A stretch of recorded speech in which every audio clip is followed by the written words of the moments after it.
স্কুলে ৪ বছরের ২ শিশুকে যৌন নিগ্রহের অভিযোগে মামলা নিতে থানায় গড়িমসি।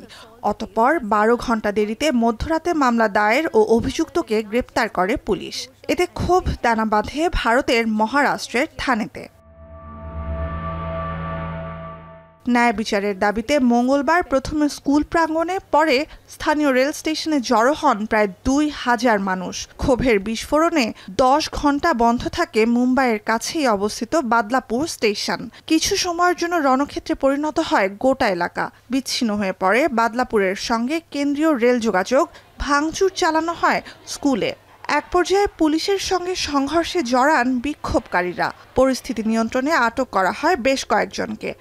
अगर इस देश में अगर आपको ये रेपिस ये बंद करना है तो खुलेआम 1 या 2 अपराधी को खुलेआम फांसी दो जनता के सामने, या फिर खुलेआम जला दो। कोई भी नेता, कोई भी आमदार खासदार यहाँ पे आया नहीं है कि आप आके बात करो लोगों से, क्या है इसका मसला, कैसे हम लोग निकालेंगे। But nobody is taking initiative. तो ये बढ़ता जाएगा अगर कोई इंटरफेयर नहीं करेगा। और पब्लिक बहुत परेशान हो गई है। ये पूरे सिस्टम के अगेंस्ट हमारी जंग है।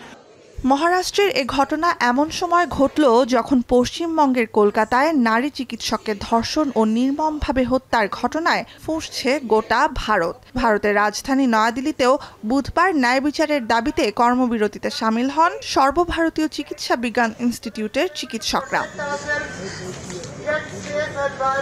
এদিকে ৯ আগস্টের ঘটনায় টানা ১৩ দিনের মতো স্থবির পশ্চিমবঙ্গের চিকিৎসা খাত, বিশেষ করে সরকারি হাসপাতালগুলো। পেছাচ্ছে পূর্ব নির্ধারিত অস্ত্রোপচারের তারিখ।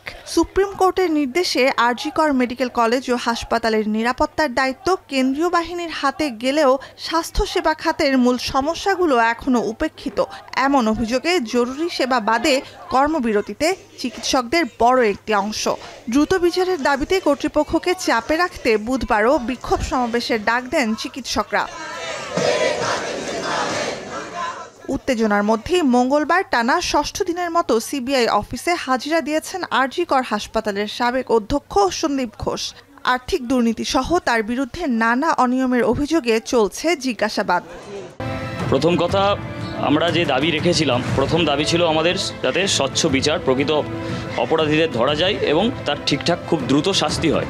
এবং দ্বিতীয় দাবি আমাদের ছিল যে আগের যে প্রিন্সিপাল ছিলেন সন্দীপ ঘোষ, তার যাতে এরকম অর্ডার বের করা হয় তাকে আর কোনো অ্যাডমিনিস্ট্রেটিভ পোস্টে দেওয়া যাবে না। তো সেটা তো হয়নি, উপরন্তু তাকে ন্যাশনাল মেডিকেল কলেজে ট্রান্সফার করা হয়েছিল এবং পরে হাইকোর্টের নির্দেশ বশত তাকে আপাতত ছুটিতে পাঠানো হয়েছে। কলকাতা পুলিশের দায়ের করা এফআইআরে বলা হয়, পরীক্ষায় ফেল করা শিক্ষার্থী আর চিকিৎসা সরঞ্জাম বিক্রেতাদের কাছ থেকে কমিশন নিয়ে কোটি কোটি রুপি হাতিয়ে নিয়েছেন সন্দীপ। এমনকি ব্যবহৃত সিরিঞ্জ, স্যালাইন বোতল, গ্লাভসের মতো একবার ব্যবহারযোগ্য চিকিৎসা সরঞ্জাম রিসাইকেল করে পুনর্ব্যবহার করতেন বলেও রয়েছে অভিযোগ তার বিরুদ্ধে। নুজহাত কামাল, এখন বিশ্ব। ২৫০টিরও বেশি ডিজাইন অপশন নিয়ে ওয়ালটন স্মার্ট ফ্রিজ, বোঝে আপনার প্রয়োজন।